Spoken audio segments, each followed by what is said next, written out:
Ciao a tutti, ben trovati.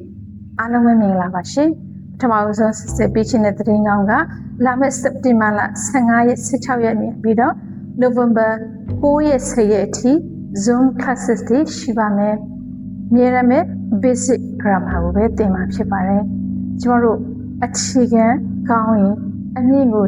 ပူရနောက်တက်လို့ရမယ်လို့ဆက်ပြောခဲ့ပူပါတယ်။ဒီနေ့မှာတန်ခွဲနှစ်ခွဲရှိတယ်စက်တင်ဘာလ10ရက်နေ့နောက်ဆုံးထားပြီးတဲ့နောက်စရင်ပြပါဒီ1 on 1 class လေးရှိပါမယ်။အကြောင်းမျိုးမျိုးကြောင့်ဒီသင်တန်းချိန်တွေကိုမလိုက်ပေးနိုင်တဲ့သူတွေကိုလည်းစစ်စစ်ကတထူးတခြားစီစဉ်ပေးမှာဖြစ်ပါတယ်။အားလုံးကိုဖိတ်ခေါ်ပါတယ်။ Italian တရားနဲ့ပတ်သက်ပြီးတော့ဒီနေ့ဆက်သွားရမယ်သင်ခန်းစာကတော့လာနဲ့တွဲသုံးရတော့ S နဲ့စတော့နာမ်များအကြောင်းဖြစ်ပါတယ်။ကျန်ခဲ့တဲ့သင်ခန်းစာတစ်ခုမှာဆက်ပဲနဲ့ S နဲ့စတော့အဖိုးနာမ်များလို့ခေါ်တယ်။အဲ့ဒီမှာမှ S နဲ့စတဲ့အဖိုးနာမ်ရှိတယ်လို့ Z နဲ့စတဲ့အဖိုးနာမ်ရှိတယ်။သူတို့တဲ့ article က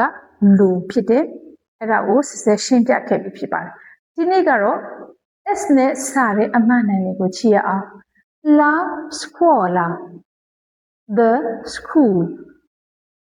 La sedia the chair ကလေးထိုင် La scarpa the shoe ဖနက် La strada the road La storia the story La sera the evening La settimana the week, la stazione, the station, la spiaggia, the beach. ဒါတွေက S နဲ့စတဲ့အမှတ်အနံတွေအချို့ဖြစ်ပါတယ်။ La studentessa ဆိုတာကျောင်းသူကိုခေါ်တယ်။ကျောင်းသားကြတော့ lo studente ဆိုတာကျောင်းသားယောက်ျားလေးကိုခေါ်တယ်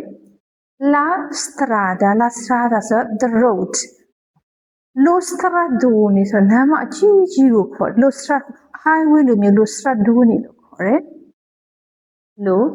stradone